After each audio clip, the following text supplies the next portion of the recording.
नमस्कार, आपने देखना शुरू कर दिया राष्ट्रवाणी और मैं हूं आपके साथ सुमन।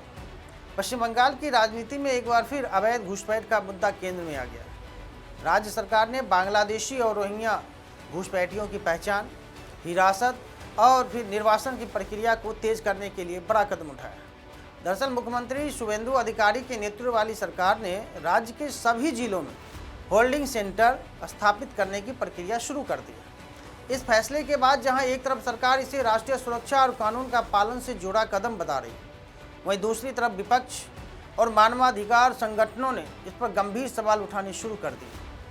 दरअसल बीजेपी ने अपने चुनावी घोषणा पत्र में पश्चिम बंगाल में अवैध रूप से रह रहे बांग्लादेशी और रोहिंग्या नागरिकों की पहचान कर उन्हें वापस भेजने का वादा किया था। सत्ता संभालने के बाद मुख्यमंत्री शुभेंदु अधिकारी ने डिटेक्ट, डिलीट और डिपोर्ट यानी पहचान करो, नाम हटाओ और फिर वापस भेजो की नीति की घोषणा कर दी। अब उसी नीति को लागू करने की दिशा में राज्य गृह विभाग ने सभी जिला प्रशासन को आवश्यक निर्देश जारी किए।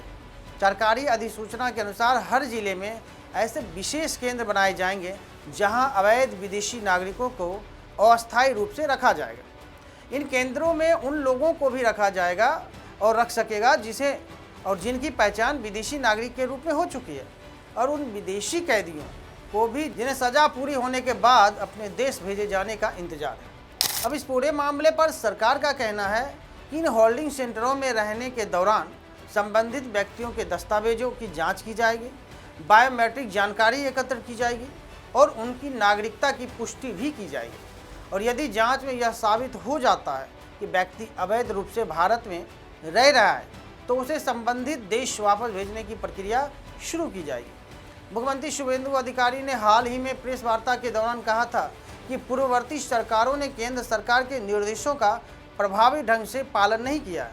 उनका दावा है कि अब अवैध घुसपैठ के खिलाफ सख्त कार्रवाई होगी और ऐसे लोगों को कानून के अनुसार गिरफ्तार कर संबंधित एजेंसियों को सौंपा जाएगा। हालांकि इस फैसले ने नया राजनीतिक और सामाजिक विवाद भी खड़ा करने का काम किया है। मानवाधिकार संगठनों का कहना है कि सबसे पहले सरकार को यह स्पष्ट करना चाहिए कि राज्य में वास्तव में कितने बांग्लादेशी और रोहिंग्या नागरिक अवैध रूप से रह रहे हैं। उनका तर्क है कि बिना स्पष्ट आंकड़ों और पारदर्शी प्रक्रिया के ऐसे कदमों से निर्दोष लोगों के अधिकार प्रभावित हो सकते हैं। मानवाधिकार कार्यकर्ताओं का कहना है कि पहचान और नागरिकता से जुड़े मामलों में अत्यधिक सावधानी की आवश्यकता होती है।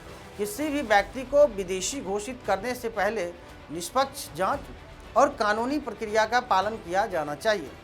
वहीं अंतर्राष्ट्रीय संबंधों की अगर बात करें तो उस स्तर पर विशेषज्ञों का मानना है कि इस प्रकार की नीतियों का असर केवल आंतरिक राजनीति तक सीमित नहीं रहता, पड़ोसी देशों के साथ संबंधों पर भी इसका प्रभाव पड़ सकता है। कुछ विशेषज्ञों का कहना है कि यदि निर्वासन की प्रक्रिया बड़े स्तर पर लागू की जाती है तो इससे क्षेत्रीय कूटनीतिक चुनौतियां भी सामने आ सकती है। फिलहाल पश्चिम बंगाल का यह मुद्दा राजनीतिक बहस का एक बड़ा विषय बन चुका है। सरकार इसे राष्ट्रीय सुरक्षा और कानून के शासन से जोड़कर देख रही है, जबकि विपक्ष और सामाजिक संगठनों का एक वर्ग इसे मानवीय और संवैधानिक दृष्टिकोण से परखने की मांग कर रहा है। अब देखना यह होगा कि राज्य सरकार इन नीतियों को किस तरह से लागू करती है, पहचान और सत्यापन की प्रक्रिया कितनी पारदर्शी रहती है और पूरे अभियान या बंगाल की राजनीति तथा सामाजिक माहौल पर आखिर क्या असर पड़ता है। आप इस फैसले को किस नज़रिए से देखते हैं कि क्या यह राष्ट्रीय सुरक्षा के लिए जरूरी कदम है या फिर इससे नए विवाद पैदा हो सकते हैं? अपनी राय हमें कमेंट बॉक्स में ज़रूर बताइए। तब तक के लिए देखते रहिए राष्ट्रवाणी। धन्यवाद।